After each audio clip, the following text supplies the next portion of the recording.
What's up everybody, I'm Seth Fowler and today I'm taking a look at the sneaker releases in the second half of March and whether I think each one of these shoes is going to sit on shelves or sell out. First off, I want to give a huge thank you to the sponsor of today's video, Skillshare. Skillshare is an online learning community for creators with more than 25,000 classes in design, business, and more. But we'll get into how it can benefit you later on in the video. If you haven't seen this video series before, basically what I do is, kind of in the name, I take a look at all the sneaker releases in the first or second half of a month. In this case, it's the second half of March, and I let you guys know whether I think each shoe that's going to release is going to sit on shelves or sell out. I also kind of give you my opinion on each shoe and let you know whether I'm personally going for each one of those shoes. But I'm sure most of you have already seen at least one video from this series, so why don't I stop wasting your time and let's just jump right into it. Starting things off on March 15th, we've got an Air Max 95 in black, white, and red. As with many of the recent Air Max 95 releases, this one doesn't seem to be anything special. However, that said, I still think it's a pretty decent looking sneaker. To my knowledge, it's not themed and it's not limited, and if it is themed, it's very loosely themed. It's the kind of sneaker that you walk into Foot Locker one day when you need a new pair of shoes and just grab it off of the wall. So in my opinion, I think this shoe is gonna sit. Next up is the Nike LeBron 16 Low Black and Tan. This is actually a pretty decent looking LeBron 16 Low. You've got the black upper with the tan accents, and I think they go really nicely together. I'm not a huge fan of the LeBron 16 or the LeBron 16 Low, but that's mainly because they're not a sneaker that I really like playing ball in. Regardless, I think it's a good looking sneaker. I personally think it's one of the better looking LeBron 16 Lows, and I think a lot of people are really gonna like it. But since I haven't heard much about this shoe, and I'm pretty sure it's not gonna be limited, I think this shoe is probably gonna sit. Following that up, we've got the Nike React Element 55 in pure platinum, black, and gold. I actually think this React Element 55 is a great looking sneaker. I love the white, black, and gold look, and even though the React Element 55 isn't one of my favorite shoes, I still think this is a sneaker that a lot of people will be picking up. You can't really ever go wrong with white, black, and gold sneakers, and I think this colorway was done really, really well. However, I don't think this shoe is going to be limited, and as we all know, limited sneakers and hype drive the sneaker market, so for that reason, I think it's going to sit. And rounding off the 15th, we've got the women's Aleli May Air Jordan 6 in rust pink. I originally didn't like this sneaker because I didn't like the rust pink color with that sort of infrared color, but the more I looked at it, the more I really started to like it, and I'm kind of disappointed that it only comes in women's sizing. It's a super clean sneaker, and I love the fact that Aleli and Jordan Brand actually kept the shoe very minimal and very simple. I know that in addition to all the women picking up this pair, there's going to be a lot of smaller foot guys picking up this pair as well. There's a lot of hype behind this sneaker, and for that reason, I think it's going to sell. Continuing on to March 16th, we've got the Frog Skateboards Nike Blazer. This is a green suede Nike blazer with a giant chenille frog patch above the Nike swoosh. As we all know, Nike Blazers, and especially limited Nike Blazers, have been very popular over the last couple months. Even Nike Blazers that weren't collabs with big brands like Off-White were selling out, which is kind of crazy. I also kind of dig the look of this shoe. I think that green upper and even the frog patch is pretty interesting and something that I'd probably rock. So the fact that this sneaker is a limited collaboration really leads me to believe that this shoe is probably gonna sell out. Next up, we've got the highly anticipated Nike Air Max 90 Mars Landing. This AM90 is very similar to the Moon Landing that released a couple years back, except this time around it's orange, you know, because of Mars and stuff. I definitely don't like this colorway as much as the original, and I'm not a huge fan of the gray midsole with the black splatter print. I just don't think it works as well with the upper, but I don't think it's a bad looking sneaker, and I think the fact that the entire upper is 3M is really going to attract a lot of people to this shoe. I think the biggest draw to this sneaker is the fact that it's in the same sort of family as the Moon Landings, and that was one of the most coveted Air Max 90s. I'm honestly not really sure how many people actually like this shoe for the colorway, but I know there's a lot of people out there who do. But with all that said, this sneaker is definitely gonna sell out. And then, rounding off March 16th, we've got 3 Adidas Yeezy Boost 350 V2s dropping. First up, we've got the 350 True Form, which has sort of a gray and orange upper and an orange Boost midsole. Unfortunately, this sneaker is only releasing in Europe and Africa. After that, we've got the 350 Hyperspace, which has sort of a gray and tan upper, and this sneaker is only releasing in Africa, the Middle East, and the Asia Pacific. And then finally, we've got my least favorite of the bunch, the 350 Clay, and of course, that's the one that's dropping in America. So that's great. The Clay 350s kind of look like they were dipped in food dye. That's just my opinion, but they're definitely not my thing. I think out of the 3 colorways that are dropping on the 16th, the True Form is my favorite because I really like that hidden orange boost. I think that's a really nice subtle touch. But of course, it's not releasing in the US, and I definitely don't want to pay resale for it. But at the end of the day, they're Yeezy 350s. A lot of people are very excited about these sneakers, and I'm sure there's going to be people collecting each one from each different country. So of course, these sneakers are all going to sell out. Moving on to March 21st, we've got the Air Max 720 Iridescent Mesh. From a distance, this kind of looks like an all-black Air Max 720, but when you get up close, you really see there's a lot of iridescence going on, and it kind of gives this shoe almost like a shimmer. Because of this effect, the entire upper of the shoe has a very glossy look, and I think that's something that a lot of people will like, but it'll also turn some people off. A while back, I would have said that this sneaker would have sold out because of the fact that it's a 720 and it's a pretty interesting looking upper, but based on what I've seen with the other 720s that have dropped and how they've kind of just sat on shelves, I think this sneaker will be the same, and I think it's gonna sit.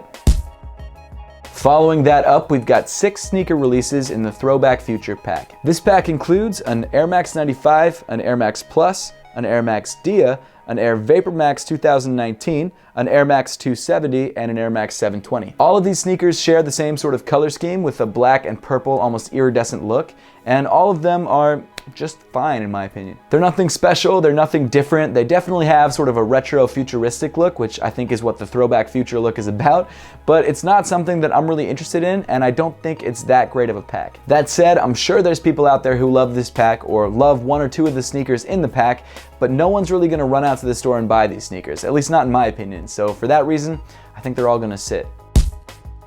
Before we get any farther into the video, I want to talk a little bit about Skillshare. As I mentioned before, Skillshare is an online learning community for creators. It has over 25,000 classes in design, business, and more. Premium membership gives you unlimited access so you can join classes and communities that are just right for you and your goals. For example, Jeff Staples' classes on starting a brand. I've been binge watching them, it's crazy, but I'll get into that in a minute. Whether you want to fuel your creativity, curiosity, or even career, Skillshare is the perfect place to keep you learning and thriving in 2019. Skillshare is also super affordable. An annual subscription is less than $10 a month. Like I said, I've been really into Jeff Staples' classes on starting a brand, and the one thing that really stuck out to me besides the super helpful branding tips and logo design tips was how to start a business legally and the right way, so you can avoid all the pitfalls of doing it the wrong way and having to fix your mess down the road. This is something that I had to figure out on my own when I started an LLC, and I really wish I had had Jeff's class to help me figure it out because it was not an easy process. So if you'd like to join the 7 million other creators learning with Skillshare, make sure to click the link in the top of the description. The first 500 of my subscribers to click the link get their first 2 months free. But now, back to the video. Continuing on to March 22nd, we've got a pack that I've been talking about the release date for months, since like the end of last year. And finally, well, I don't know if it's gonna be finally because this pack just keeps getting pushed back, but possibly we could see the release of the entire Game of Thrones Ultra Boost pack. Maybe. People have been so excited about this pack for so long. You've got Ultra Boost fans, you've got Game of Thrones fans, you've got fans of sneakers that look good, and it's just seemed like one of those things that just is never gonna happen because of how much it keeps getting pushed back. It's possible that the original release dates were just speculation and the release never actually got pushed back, and I believe it's tied into the actual release of the Game of Thrones Season 8 trailer, I think. I'm not really a Game of Thrones fan, but if that's the case, they should all be releasing at once, and there's a bunch of different colorways. Starting things off with by far the most popular colorway, the Adidas Ultra Boost Game of Thrones House of Targaryen Dragons. I've talked about this colorway a million times. I'm really excited about it. I love the premium hits, I love the prime knit pattern, I love everything about it. But will it ever come out?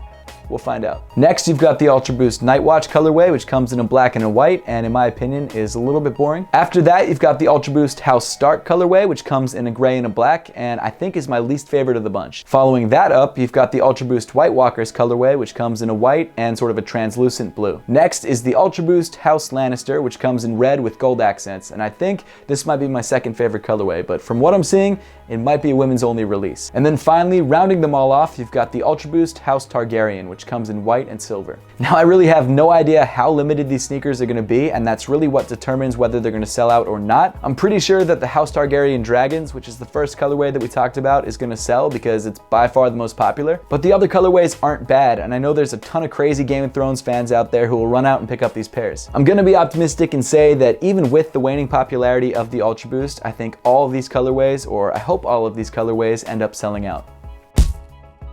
Moving on to March 23rd, we've got 2 colorways of the Adidas Lexicon coming out in triple white and black and green. I actually still have yet to try this sneaker, and it's a shoe that's on my radar, but not one that I'm rushing out to get. I think both of these colorways are great, and if you're looking for a more subtle version of this sneaker, these are a good way to go. That said, I don't think they're incredibly popular, and I think that both colorways are probably going to sit.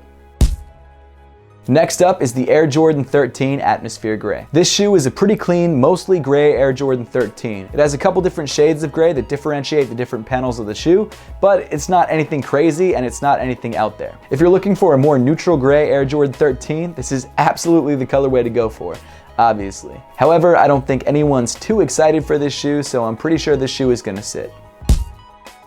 And then rounding off the 23rd, we've got the Adidas Yeezy Boost 700 V2 Geode. This is by far my least favorite Yeezy to drop in a long time, and it's definitely my least favorite V2. It's just kind of a weird, dirty, almost messy looking colorway, and one that I don't really ever want to rock. I get that people are excited about it because it's a Yeezy, and I get that there are people out there who really like this colorway, but I'm not one of them. But of course, it is a Yeezy, which means that people are very excited about it, and there are people out there who really like this colorway, and so for that reason, I think it's gonna sell. And then rounding off the month, on March 30th, the first shoe dropping is the LeBron 16 Air Trainer. This shoe is exactly what it sounds like. It's an Air Trainer themed LeBron 16. This shoe is probably going to release as part of LeBron Watch, so if you're interested in this shoe, I think the release date is tentative, so make sure to stay on top of release times. It's an alright shoe. I understand the appeal behind it. I'm not a huge LeBron 16 fan, and I don't really have any nostalgia towards the Air Trainer, so this one is going to be a skip for me. But it's obviously a very popular LeBron theme, so for that reason, I think it's going to sell. Following that up, we've got a pretty polarizing colorway of the Air Jordan 3 Tinker. This sneaker was originally rumored to be more of a Katrina colorway, and then images came out and it's this whole new kind of white and red Air Jordan 3. I honestly haven't heard too many people be that excited about this sneaker, and that's unfortunate because even though it's not a colorway that I personally like, I still think it's not a bad looking Air Jordan 3. But knowing Jordan Brand, it's probably going to be around $200 when it releases, and I think that price point is going to scare a lot of people away, especially when it's a colorway that they're not totally sure about. So for that reason, I think it's gonna sit. And then finally, rounding off the month, we've got a sneaker that was pushed back, and that's the Air Jordan 1 Phantom. This shoe has the same sort of colorway as the metallic red Air Jordan 1s, except this time around, they actually colored all the stitching red instead of white, so all the different panels of the shoe are outlined by red stitching. Again, it's not a bad looking sneaker, and I like the overall simplicity of the shoe, and I also really like red, but it's not a shoe that I'm really trying to run out and grab. That said, it is an Air Jordan 1, and Jordan 1s are at the peak of their popularity, and some people really do seem to like this colorway, so for that reason, I think it's gonna sell. But that pretty much wraps up the video for today. Now I would love to know your thoughts on these drops and which ones you're looking forward to most, so make sure to leave those comments in the comment section down below. Of course, don't forget to check out Jeff Staples' class and join the 7 million other creators learning with Skillshare. Make sure to click the link at the top of the description, and the first 500 of my subscribers to do that will get their first 2 months free. And as always, thank you so much for watching. Please make sure to give this video a thumbs up if you liked it, subscribe down below if you haven't yet, and I'll see you all in the next one.